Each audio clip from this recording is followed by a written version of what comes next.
Hello friends, current affairs 25 में आज के हाइलाइट्स क्या हैं हम देख लेते हैं। और अगर आपको अच्छा लगे तो इसको लाइक, सब्सक्राइब, कमेंट और शेयर करना बिल्कुल नहीं भूलिए। तो चलिए देखते हैं आज का करंट अफेयर्स में क्या क्या पॉइंट्स हम आपके पास लेकर आए हैं। नए प्राइम मिनिस्टर बने हैं ऑस्ट्रेलिया के, उनके बारे में हम जानेंगे।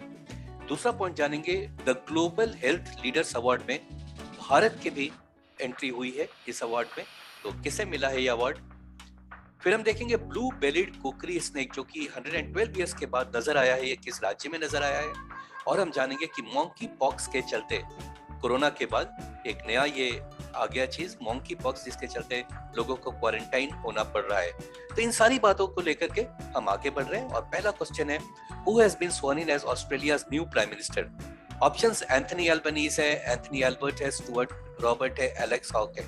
तो ये नए वाले प्राइम मिनिस्टर हैं और इनका नाम है एंथनी एल्बनीज और ये इन्होंने जगह ली है, ये एक्स प्राइम मिनिस्टर हो गए अब। और ये प्राइम मिनिस्टर बनते ही एंथनी एल्बनीज ने जैसे ही प्राइम मिनिस्टर बना उसके कुछ ही आवर्स के बाद इनको क्वाड मीट में जाना पड़ा। तो अभी क्वाड में ये नया चेहरा आपको दिखेगा। तो यहाँ पर टेकअवेज में देख लेते हैं। He has become the first Italian Australian to become prime minister. Italian इसलिए कि इनके फादर का जो ओरिजिन है वो इटालियन का है और he has become the prime minister of the country, bringing an end to almost a decade of conservative rule. तो पहले ये कंजर्वेटिव पार्टी के लीडर थे, इनका रूल था। अभी इनको हरा करके बने हैं एल्बनीज जो कि लेबर पार्टी के लीडर हैं। So Anthony Albanese was sworn in as the Prime Minister, new Australia's Prime Minister, on 23rd, hours before he was scheduled to fly to Japan to attend Quad Leaders Summit 2022. His Labour Party defeated Scott Morrison, a Conservative government, in an election on May 21st. So capital of Australia is Canberra, इसे याद रखेंगे आप। वैसे भी Australia के बारे में बहुत जानना चाहते हैं तो हमारा स्पेसिफिक वीडियो है ऑस्ट्रेलिया को लेकर के, आपको मिल जाएगा, आप उसके बारे में पूरा डिटेल में जान पाएंगे और तब आपको आश्चर्य होगा ये जानकर कि ऑस्ट्रेलिया एज अ कॉन्टिनेंट क्या है और ऑस्ट्रेलिया एज अ कंट्री में क्या डिफरेंस है। आप ये भी जानेंगे कि न्यूजीलैंड क्या ऑस्ट्रेलियन कॉन्टिनेंट का पार्ट है या नहीं। तो ऐसे कई बहुत इंपॉर्टेंट चीजें आप उस वीडियो में देख पाएंगे। फिलहाल अगला क्वेश्चन आ रहा है यहाँ पे, which organization has honoured India's 1 million ASHA workers the global health leaders award 2022 for their outstanding contribution to advancing global health. Options आपके पास है, तो किस ऑर्गेनाइजेशन ने ये दिया है global health leaders award 2022। Right answer है वर्ल्ड हेल्थ ऑर्गेनाइजेशन। टेकअवेज देख लेते हैं। इंडियाज 1 मिलियन आशा, तो काफी लोग हैं इसमें, 1 मिलियन यानी 10 लाख लोग इसके मेंबर हैं और इन्होंने बहुत काम किया है कोरोना के वक्त में भी। और इन सब चीजों को देखते हुए इनको ग्लोबल हेल्थ लीडर्स अवार्ड 2022 से नवाजा गया। वैसे तो इसमें 6 लोगों को मिला है, उसमें एक ये भी है। राइट, तो ये थे important point global health leaders award को लेकर के। एक और टेकअवे है वर्ल्ड हेल्थ ऑर्गेनाइजेशन के बारे में। The WHO is a specialized agency of United Nations responsible for international health, public health. Okay, headquarter कहाँ पे? जेनेवा, स्विट्जरलैंड में। नेक्स्ट पॉइंट आ रहा है, which nation is hosting quad summit 2022। कहाँ पर ये हो रहा है? जहाँ पर ये 4 दिग्गज मिल रहे हैं और कोशिश शायद यही कर रहे हैं कि ऑस्ट्रेलिया को कैसे चाइना को कैसे कंटेन किया जाए। तो ऑप्शंस आपके पास है India, Japan, Australia and United states. यही 4 मेंबर भी हैं क्वाड के। तो कहां पर ये समिट हो रहा है?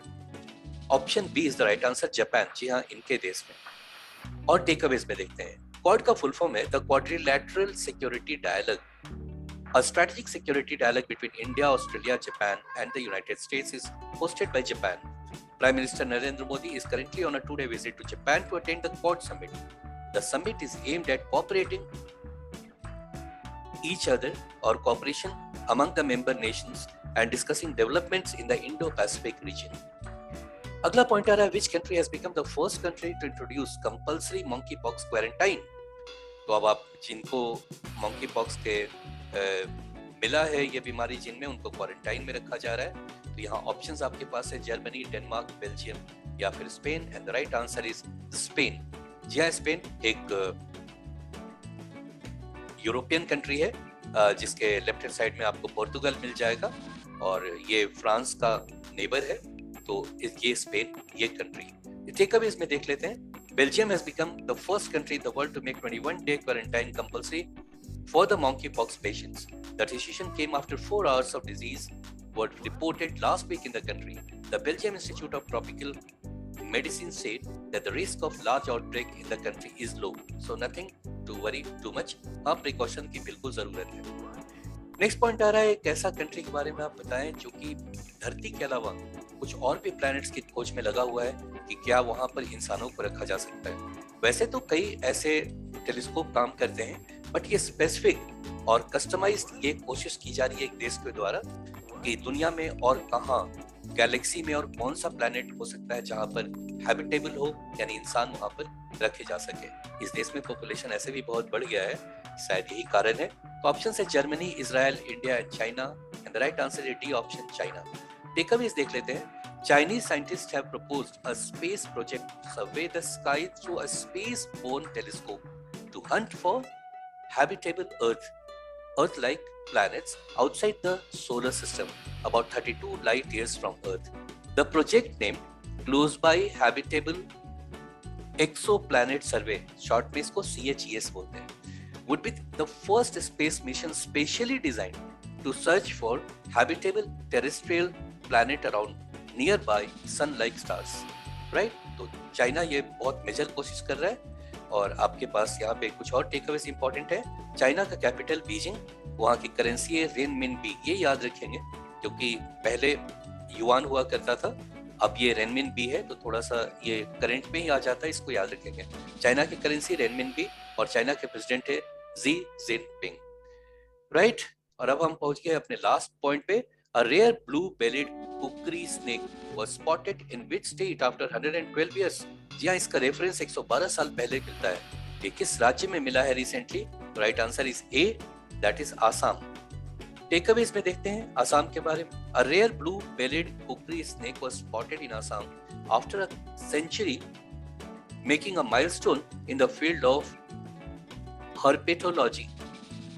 The rare snake known as Oligodon melanius, okay, commonly मैं pronunciation में गलत हो सकता हूँ यहाँ पे, commonly known as the blue belly kukri snake, was recently discovered in northeast state after 112 years of its origin description.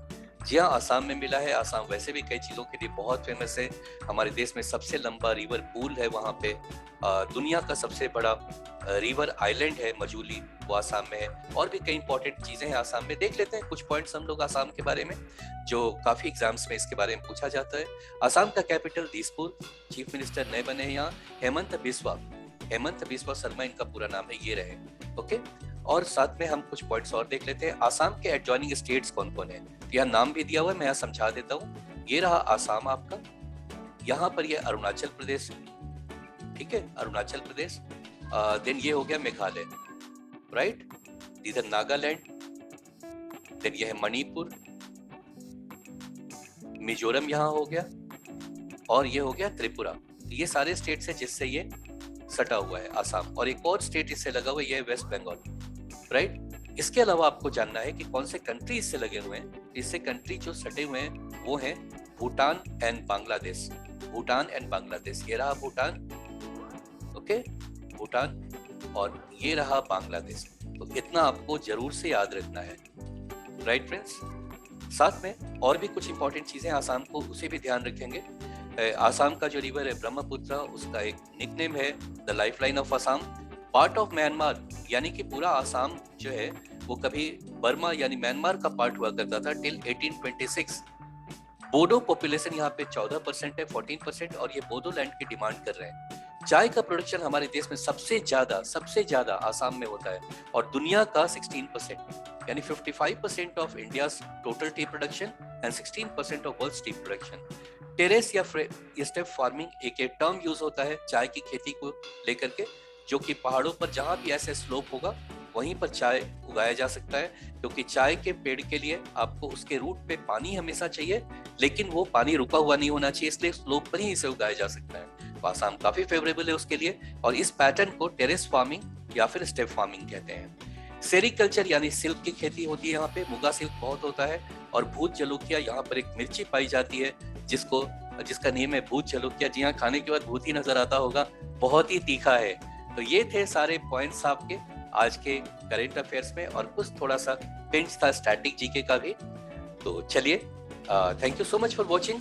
और आपको अच्छा लगे तो सब्सक्राइब करना बिल्कुल नहीं भूलिएगा। Thank you so much for watching.